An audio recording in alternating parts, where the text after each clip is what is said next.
요나서 세 번째 시간 하나님의 말씀 우리 함께 나누기를 원합니다. 우리 3장 1절 다시 한번 화면을 보고 읽어봐요. 시작. 여호와의 말씀이 두 번째로 요나에게 임하니라 이르시되. 아멘. 아시다시피 요나는 사실 죽을 운명이었습니다. 바다에 빠져서 요나가 죽을 수밖에 없었죠. 하나님께서 예비하신 큰 물고기를 준비해 주셔서 물고기 때문에 바닷속에 빠진 요나는 살아나게 됩니다. 그리고 하나님께서 물고기에게 명하사 요나를 토하게 하셨습니다. 아마 요나는 사진에서처럼 바닷가에 널브러져 있었을 거예요. 그러니까 살려주신 것만 해도 감사한 일이죠. 근데 정말 감사한 것은 무엇이냐면, 다시 1절을 한번 보여주시면, 하나님께서 살려주셨을 뿐만 아니라 또 하나 감사한 게 있어요. 두 번째로 하나님께서 사명을 다시 맡겨주셨다라는 거예요. 여호와의 말씀이 두 번째로 요나에게 임하십니다. 저는 여기에서 굉장히 은혜가 되는 부분이 두 번째로라는 거예요. 따라해 볼까요? 두 번째로. 마치 그 사명을, 첫 번째 주셨던 그 사명을 요나만이 꼭 감당할 수 있다는 듯이 하나님께서는 두 번째로 사명을 또 맡겨주십니다.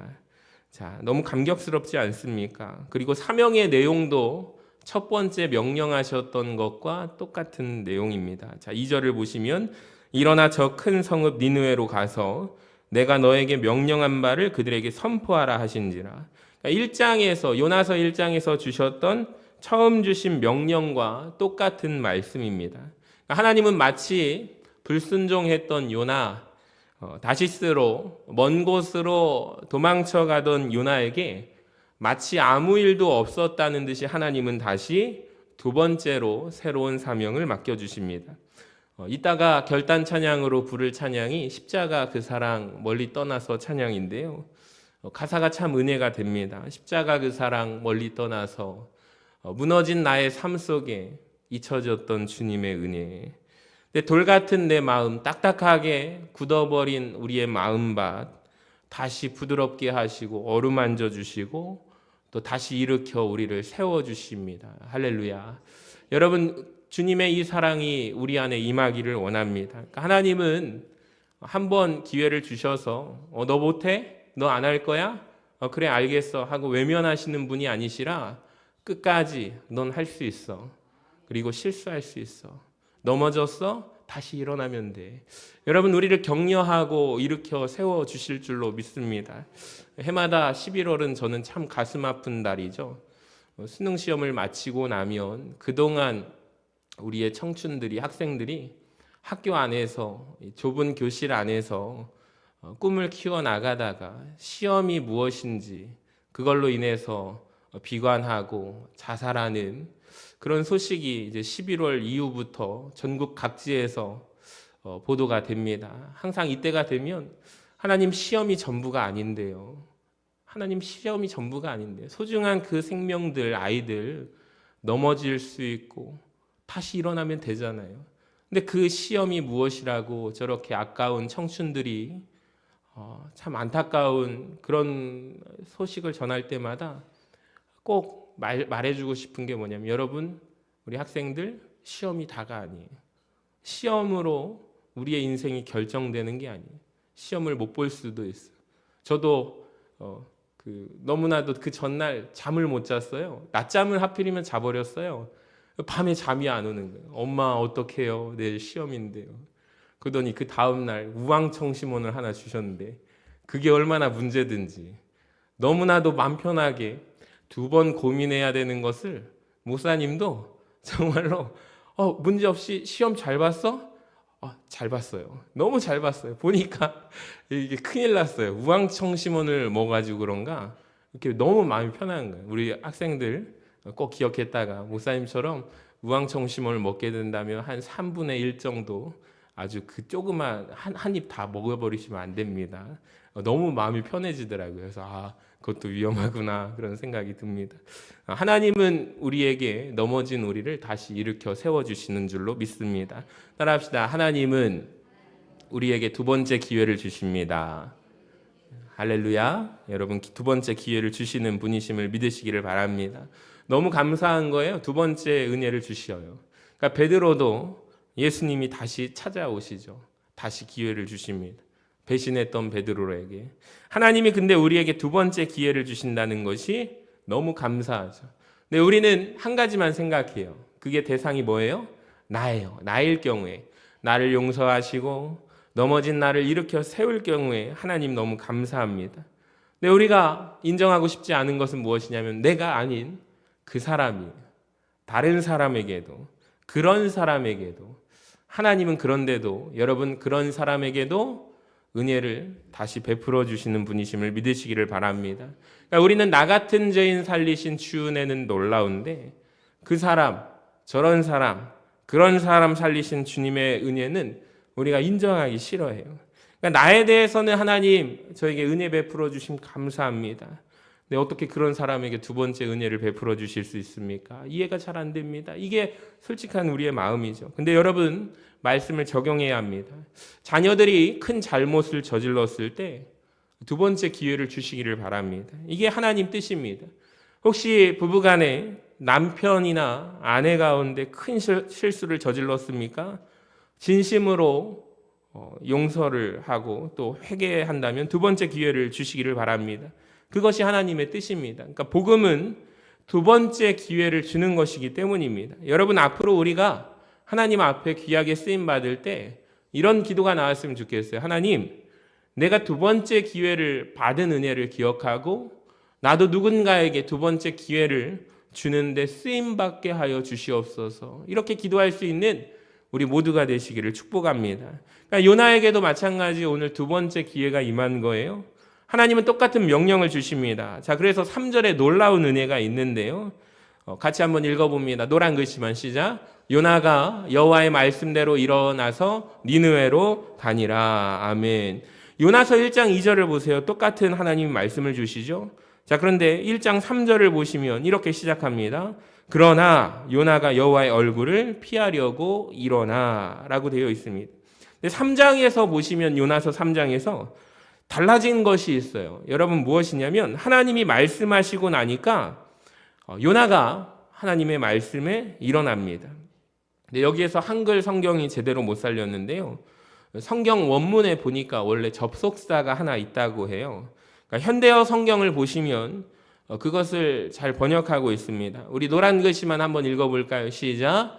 그래서 다시 한번 시작. 그래서 여러분 그래서 요나는 여호와의 말씀에 순종하여 니느웨로 갔다라고 되어 있습니다.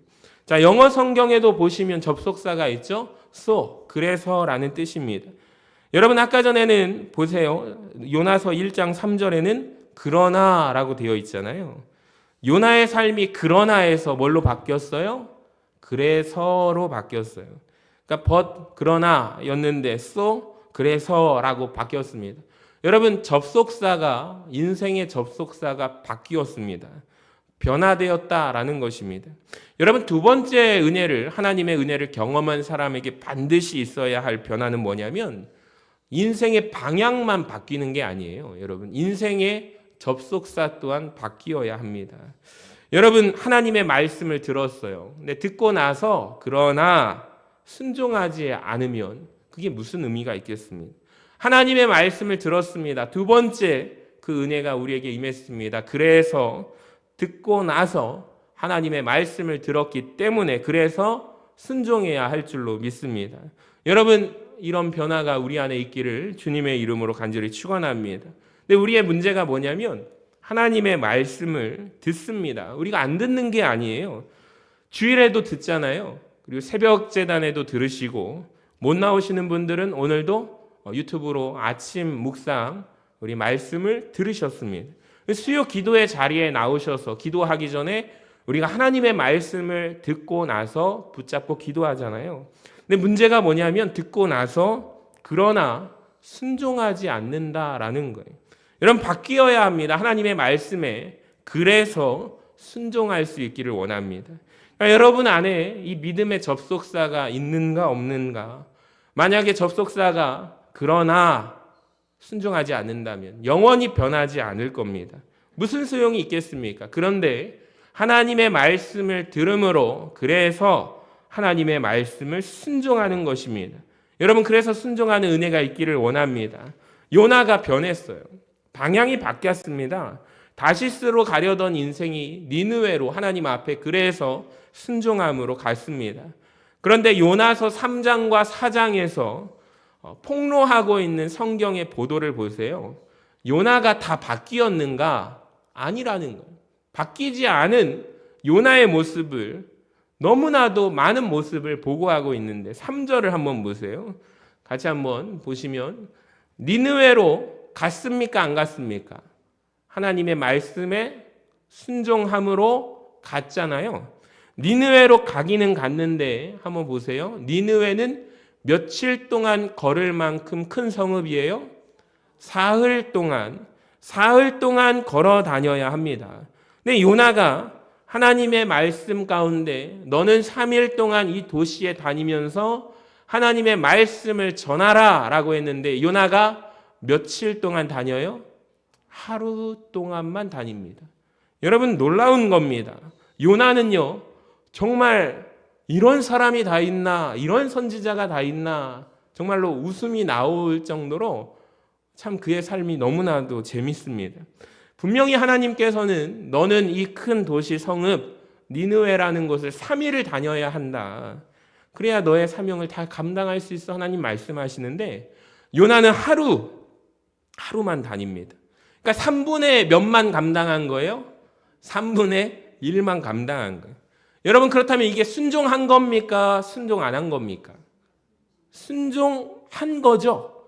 순종을 했잖아요. 다시스로 가려던 인생이 순종해서 니느웨로 갔는데 반쪽짜리 순종도 아니고 정확하게 말해볼까요? 3분의 1쪽짜리 순종을 한 거예요. 그러니까 마지못해 하는 거예요. 어쩔 수 없이 하는 거죠. 여러분, 안 하고 싶었어요.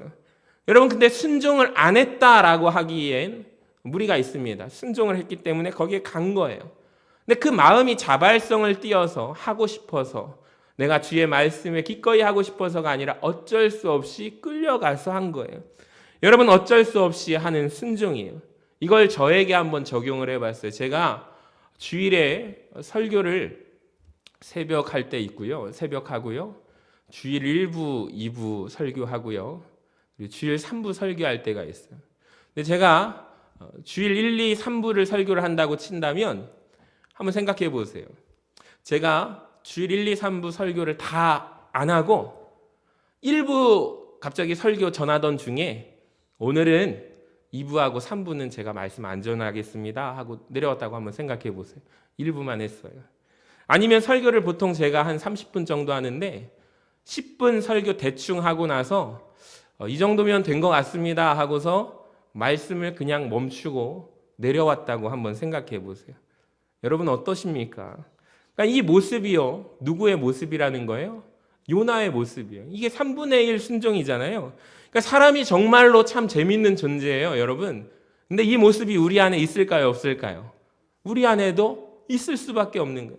그러니까 요나를 맨 처음에 제가 비웃었는데 요나의 모습이 우리의 모습이에요. 여러분, 사람은 놀랍게도 순종을 하느냐 안 하느냐 우린 이렇게 생각해요. 근데 아니에요.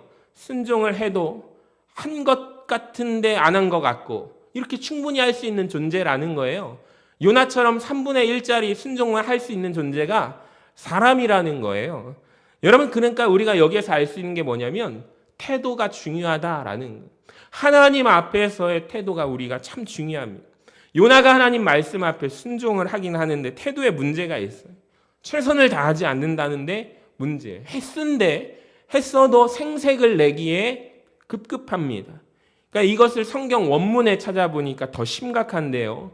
요나의 설교가 여러분 설교 5쪽도 아니고요. 저 오늘 설교 8쪽 써왔는데 여러분, 요나 설교 5쪽, 8쪽 아니고요. 5줄 아니고요. 설교가 몇 마디인 줄 아십니까? 히브리어 단어로 5마디의 설교를 끝냅니다. 그러니까 여러분, 이거 설교를 한 것도 아니고 안 한 것도 아니에요. 그러니까 대충 5마디 설교를 전하고 그냥 돌아다닌 거예요. 여러분, 우리가 근데 이 모습을 보면서 주의 일을 할 때 혹시 나도 오늘 요나처럼 하고 있지는 않는가 돌아보기를 원합니다. 하긴 했어도 내가 생색내지 않기를 주님의 이름으로 간절히 축원합니다. 그러니까 우리 사명자들에게 주의 일을 하는 사람들에게 성실과 정직으로 하기를 원합니다. 그러니까 문제는 하나님은 우리 마음을 아신다라는 거예요. 그러니까 교사들도 그런 얘기를 해요. 연말에 이렇게 보내고 나면 한 해 동안 혹은 성가대원이라든지 이 모든 봉사자들하고 얘기를 하면 한 해 동안 우리의 패턴이요 늘 상승으로 나아가지 않아요. 그건 저도 마찬가지예요. 그러니까 가정 안에서 우리의 삶의 환경 안에서 어려움의 문제가 여러 가지로 복합된 상황에서 여러분 우리가 교회에 나와서 헌신하고 봉사하고 이렇게까지 어렵고 힘들 줄 몰랐어요. 근데 내가 할 수 있을 것 같아서 교사로 자원하고 했는데 되돌아보니까 인생의 그래프가 너무 힘든 거예요. 그래서 신앙도 밑바닥을 치고 있는데 근근히 주일 나와서 그 자리를 버티고 있는데 학생의 말 한마디가 어린이의 말 한마디가 교사를 살려요. 선생님 뭐 힘든 일 있으세요? 이 한마디에 선생님 한 분이 울컥 눈물이 터지기도 하고요. 되돌아보면 모든 모습을 우리 아이들이 학생들이 나와 같이 신앙생활하는 성도들이 함께 내 곁에서 보고서 응원을 해줄 때 정말로 다시 한번 또 힘을 내서 내가 열심히 한번 살아봐야지라고 그렇게 말씀하시는 분들이 거의 대부분이에요. 그러니까 내가 체력이 좋아서 내가 날마다 행복해서 내 인생이 잘 돼서 내 믿음이 대단해서 헌신하고 봉사하고 이게 아니더라고요. 우리가 서로가 부대끼면서 어려움 속에 살아가는데 정말로 내 마음속에 어렵고 힘든 일이 있을 때 누군가가 이끌어주고 또 서로가 그 마음이 최선을 다해야지 주의 일에 내가 최선을 다해야지 하는 마음으로 할 때 서로가 전염이 돼서 기쁜 마음, 헌신하는 마음이 전염이 돼가지고 자원하는 심령으로 그 공동체가 살아간다라는 거예요. 근데 여러분 죄도 전염이 되잖아요. 그래서 어느 공동체가 하나 무너지게 되면요 모두가 전부 다 교사가 그만두기도 하고요. 이게 참 놀라워요. 그러니까 우리가 서로 함께 힘을 내면서 서로가 끌어주고 기쁨으로 최선을 다하는 마음의 공동체, 우리가 그 기관과 부서는요 살아나는 역동적인 힘을 갖고 있고요. 불평하고 원망하고 한 사람이 말했는데 다 오염되어 있어가지고 전체가 교사를 그만두기도 하고 아예 그 부서가 한 명도 그 다음 해에는 안 가기도 해요. 그렇게 가기도 하는 게 교회 조직이에요. 저는 맨 처음 보면서 참 이런 일이 다 있네 라는 것을 깨달았지만 어쩔 수 없는 거예요. 사람이기 때문에 요나처럼 헌신하기로 순종하기로 결단하면서도 여러분 사람은 하면서도 더 열심히 할 수 있는 존재이기도 하고요. 3분의 1쪽짜리 아니 그보다 못한 순종으로 자리만 지킬 수도 있다라는 것을 기억하시기를 바랍니다. 그러니까 문제는 뭐냐면 하나님만이 우리 마음을 아신다라는 거예요. 그러니까 하나님이 우리 마음을 아신다면 우리가 최선과 정직으로 하자. 우리가 함께 이끌어주면서 서로 격려하는 아름다운 살림의 공동체가 되기를 주님의 이름으로 간절히 축원합니다. 질문 한번 해보겠습니다. 요나가 왜 대충 설교했을까요? 성경에 보니까 구약 성경에 단어 5마디로 설교하고 끝냈는데 왜 그랬을까요? 어렵지 않아요? 요나의 마음속에 4장을 읽어보니까 니느웨 사람들은 구원받기에 합당해요? 틀렸어요? 틀렸죠. 합당하지 않아요. 사랑이 없는 마음이 있어서 그래요. 그래서 대충 하는 겁니다. 사랑이 없으니까 요나가 열심히 하지 않아요. 여러분 우리가 여기서 발견하는 포인트가 뭐냐면 하나님의 일, 주의 일은 따라합시다. 사랑으로 감당합니다. 하나님의 일, 주의 일은 사랑으로 하는 거예요. 영혼 사랑하는 마음이 나에게 있는가 없는가? 내가 주님의 몸된 교회를 사랑하는 마음이 있는가 없는가? 여러분 없다면 대충 생색내기식으로 하게 되어 있습니다. 여러분 진짜 하나님의 일을 여러분 주님의 몸된 교회를 사랑하는 마음으로 감당하시기를 바랍니다. 그래서 베드로에게 주님이 물어보시잖아요. 네가 나를 사랑하느냐? 사랑하는 마음이 없으면 대충 하게 되는 거예요. 그러니까 여러분 영원 사랑 없는 순종은 온전한 순종이 아니고 영혼 사랑 없는 순종은 하나님을 기쁘시게 하지 못한다는 것을 깨닫기를 원합니다. 그래서 하나님이 요나서 말씀을 이렇게 마무리를 지어요. 4장 11절에 보면 하나님의 탄식입니다. 11절을 보세요. 내가 어찌 아끼지 아니하겠느냐. 그러니까 하나님이 아끼시는 것과 요나가 아끼는 것이 서로 다르거든요. 하나님은 니느웨 백성들, 이방 백성들의 생명을 사랑하세요. 근데 요나는 박넝쿨을 아낍니다. 요나의 문제가 뭐냐면 하나님의 일을 하면서도 하나님이 중요하게 보는 거를 나조차도 중요하게 보지 않아요. 하나님의 일을 하고 있어요. 근데 하나님이 크게 보시는 것을 요나는 크게 보지 않아요. 하나님이 아끼는 것들을 나는 아끼지 않아요. 여러분, 하나님의 일을 할 때 하나님이 중요하게 바라보시는 것을 나 또한 중요하게 바라볼 수 있는 은혜가 있기를 주님의 이름으로 간절히 축원합니다. 그러니까 요나가 정말로 그렇게 설교를 했어요. 3분의 1만 사명 감당했어요. 여러분, 만약에 요나가 하나님께서 말씀하신 3일 동안 니느웨 온 나라를 전역을 다니면서 말씀을 전했다면, 그러니까 3분의 1 중에서 온전한 3분의 3, 그러니까 요나가 만나야 될 사람 중에 전체를 만나는 정상 속도를 한번 제가 생각을 해봤어요. 그런데 3분의 1, 하루만 전했는데도 결과를 보시면 참 놀라운 역사가 일어납니다. 3장 5절을 보세요. 니느웨 사람들이 하나님을 믿고 금식을 선포하고 높고 낮은 자를 막론하고 모두가 무슨 옷을 입죠? 굵은 베옷을 입습니다. 정말 놀라운 상황이 펼쳐집니다. 대충 설교했는데 거기다가 6절에 그 일이 누구에게까지 들려요? 왕에게까지, 왕의 귀에까지 들립니다. 그리고 왕이 듣고 동참하기 시작해요. 왕이 대신들과 조서를 내려서 온 국가에 금식을 선포합니다.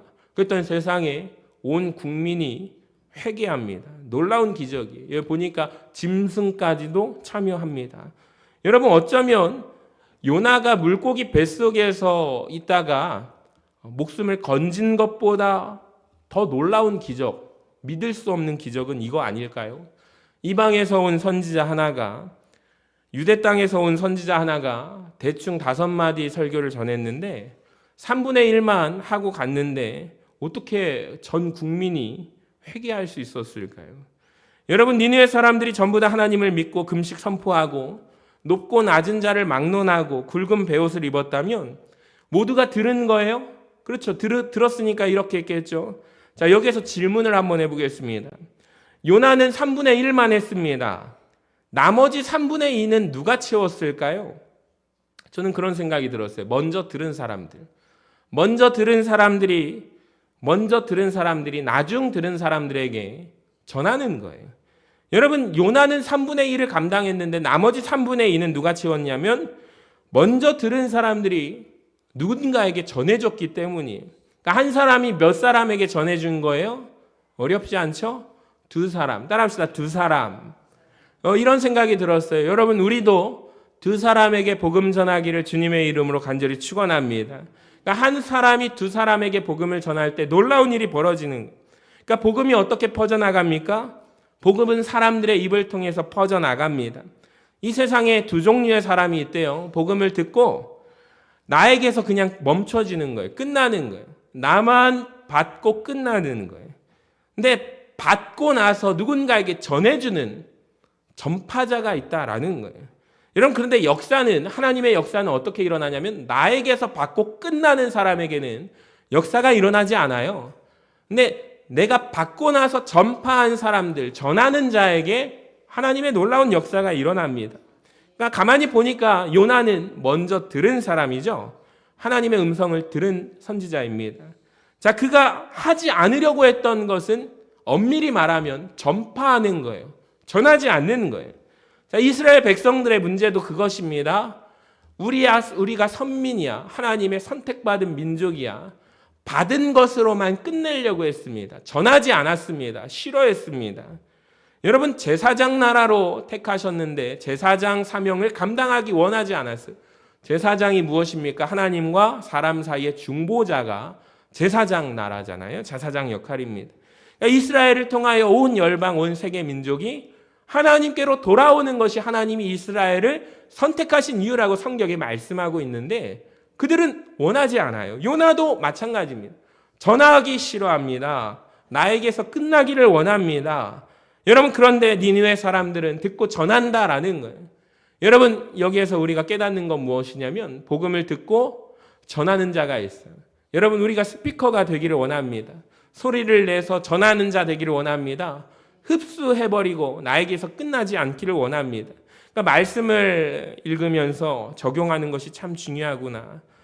니느웨에서 벌어진 일이 이 전주 땅에서도 이루어질 수 있다고 생각합니다. 이 서신교에서 전파된 말씀이 전주에 퍼지는 역사가 임하기를 주님의 이름으로 간절히 축원합니다. 여러분, 유튜브 실시간 방송을 통해서 놀라운 것을 경험하는데요. 이번 주일날 여기 고향에서 잘하시다가 저 멀리 부산에 계신 분이 말씀을 듣고 계신대요. 할렐루야. 얼마 전에 미국에 갔던 우리 권사님이 미국에서 말씀을 듣고 계신대요. 할렐루야. 참 너무 놀라운 것 아닙니까?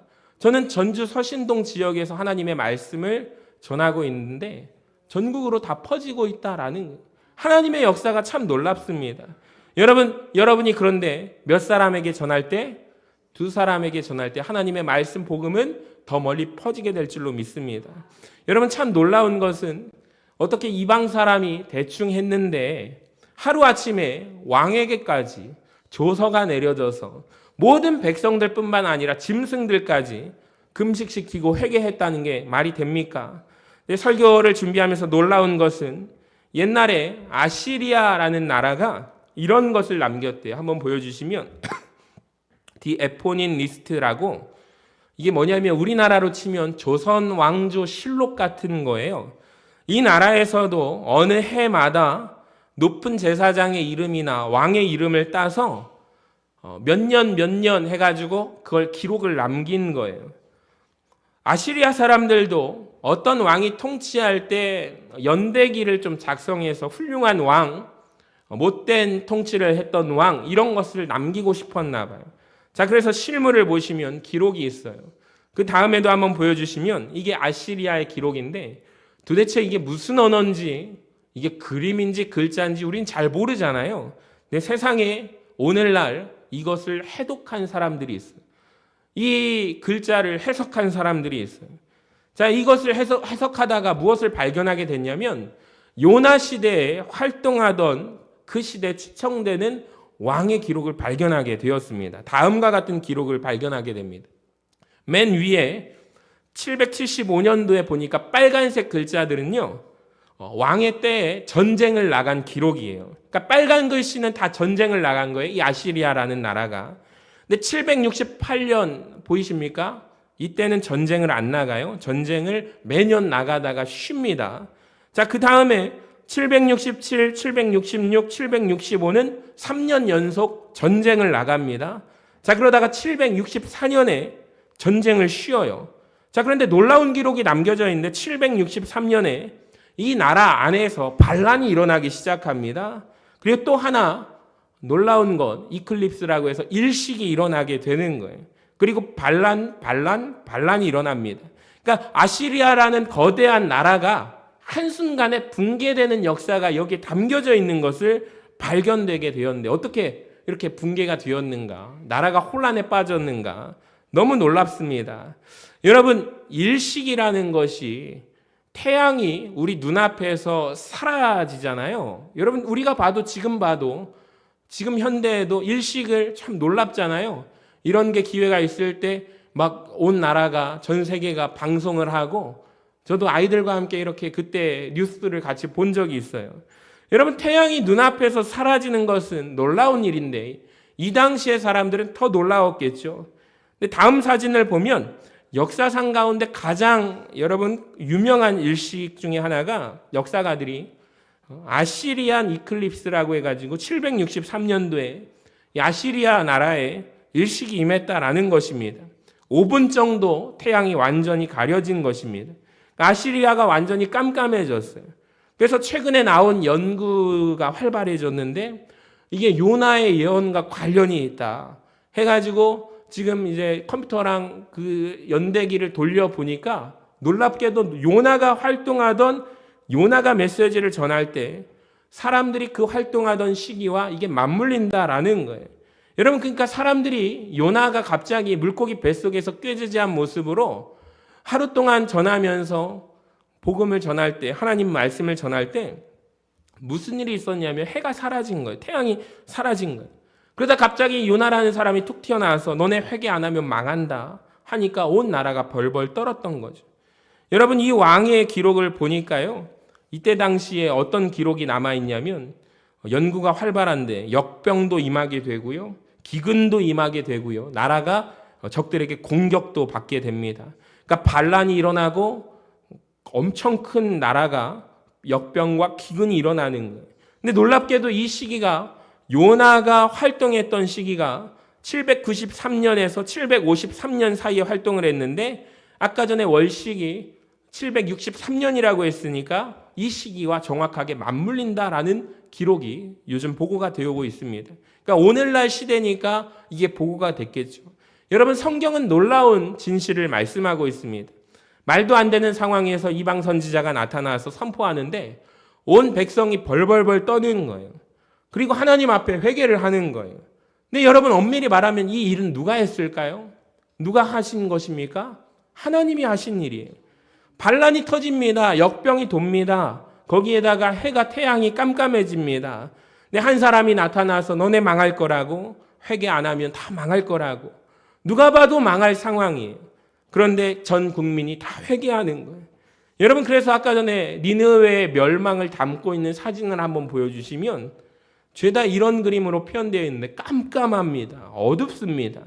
그러니까 하나님이 요나가 안 간다고 바다에 떨어뜨리셨을 때 물고기를 보내서 왜 보내셔야 했는지 우리는 이제 알게 됩니다. 누가 다 준비하신 거예요? 하나님이 다 준비하신 거예요. 근데 요나가 말을 안 듣는 거죠. 그러니까 이 시대에 우리가 살아서 발견할 수 있는 진리인데요, 아마 예전에 사람들은 알지 못했을 것입니다. 놀라운 진리입니다. 요나는 대충 했는데 하나님은 최선을 다해서 하신 거예요. 그래서 예수님도 이런 말씀을 하시죠. 내 아버지께서 지금까지 일하시니 나도 일한다 라고 말씀하십니다. 여러분, 하나님이 다 정해놓으시고 하나님이 일하시고 계십니다. 요나는 한 가지, 넌 그냥 나의 손과 발이 되어서 너는 말씀을 전하라, 하나님 맡겨주신 거잖아요. 여러분, 하나님께서 여러분에게 누군가에게 복음을 전해야겠다라는 감동을 주실 때가 있어요. 여러분, 강하게 주실 때가 있어요. 내 생각에 저 사람은 복음을 안 받아들여 라고 우리가 마음에 선을 그어버리지만 때로는 그 감동이 와서 그 감동대로 하나님 말씀을 전했더니 이게 웬걸 그 사람이 순순히 복음을 받아들이는 모습을 우리가 경험하신 분들이 있으실 겁니다. 이게 왜 그럴까요? 여러분, 하나님이 먼저 일하셨기 때문입니다. 사도행전에서도 이 루디아라고 하는 여자 사업가의 마음을 이미 하나님께서 마음 문을 활짝 제껴 열어주셨대요. 그때 바울이 복음을 전할 때 루디아가 복음을 받아들였다, 성령이 루디아의 마음을 열어 제끼셨다라고 말씀을 하고 있습니다. 여러분, 하나님께서 그런 감동을 우리에게 주실 때 순종하기를 주님의 이름으로 간절히 축원합니다. 그때는 우리가 어떻게 받아들여야 되냐면 내 생각으로 여러분 내가 판단하지 않고 하나님이 이미 이 일 하셨겠구나라고 생각함으로 여러분, 요나처럼 우리는 하나님의 발과 손이 되어 메시지가 되어 전하는 자의 역할을 하시기를 주님의 이름으로 간절히 축원합니다. 요나서 3장이 정말 놀라운 말씀입니다. 그래서 그들이 정말로 돌이킵니다. 10절을 보세요. 하나님이 그들이 행한 것 곧 그 악한 길에서 돌이켜 떠난 것을 보시고 누가 뜻을 돌이키세요? 하나님이 뜻을 돌이키시고 재앙을 내리지 않으십니다. 여러분, 돌이켰더니 누구까지 돌이키세요? 하나님이 돌이키세요. 여러분, 우리가 부모로서 경험하는 거 아닙니까? 자녀가 잘못했을 때 엄마 잘못했어요, 아빠 잘못했어요 했을 때 부모는 이미 그 말 한마디면 혼을 내려다가도 멈추고 돌이킵니다. 받아줍니다. 자녀가 잘못했다는데 더 화내는 부모가 있겠습니까? 멈추죠. 받아들여주죠. 돌이킵니다. 부모는 언제든지 돌이킬 준비가 되어 있는 사람입니다. 여러분, 하나님도 마찬가지예요. 하나님의 자녀가 하나님 잘못했습니다, 하나님께 돌이킵니다 라고 말할 때 하나님도 돌이킨다라는 거예요. 근데 하나님을 모르는 사람들은 하나님은 변하지 않으신대요. 여러분, 하나님이 변하지 않는 속성은 딱 한 가지입니다. 하나님은 사랑이시다. 사랑의 하나님. 하나님은 사랑이기 때문에 변하지 않으십니다. 너 망할 거야. 너 그 길로 죄 자꾸 지으면 너 망하게 될 거야 하면서도 하나님 앞에 나오면, 회개하면 하나님은 돌이키십니다. 용서해 주십니다. 그러니까 요나서 3장의 큰 주제는 뭐냐면, 따라가 볼까요? 돌이킴. 이걸 발견하게 돼요. 요나 한 사람이 돌이키니까 니느웨 백성들이 돌이키고요. 하나님이 뜻을 돌이켜 재앙을 내리지 않으십니다. 세 가지의 돌이킴이 나오는데 잘 보세요. 여러분, 근데 이것을 우리에게 적용해 볼게요. 믿는 성도 신자가 돌이키잖아요. 그러면 믿지 않는 영혼들이 돌이키게 됩니다. 할렐루야. 하나님이 돌이키십니다. 여러분, 안 믿는 내 남편이 바뀌고 예수 믿는 내가 먼저 바뀌면 여러분, 안 믿는 아내들이 바뀌고 하나님도 돌이키실 줄로 믿습니다. 그러니까 요나서의 독자는 뭐냐면 니느웨 백성들이 아니었어요. 요나서의 독자는 누구냐면 이스라엘 백성들이 들어야 돼요. 믿는 자가 돌이켜야 합니다. 믿는 자가 하나님께 순종해야 합니다. 그 믿는 자를 통하여 믿지 않는 자들이 돌이키게 될 줄로 믿습니다. 제가 여러 가지 말씀을 전했지만 오늘 요나서 3장이 갖는 의미가 너무나도 크고 우리에게 중요하기 때문에 사랑하는 여러분, 우리가 이 말씀 앞에 순종하는 우리 모든 성도들 되시기를 주님의 이름으로 간절히 축원합니다.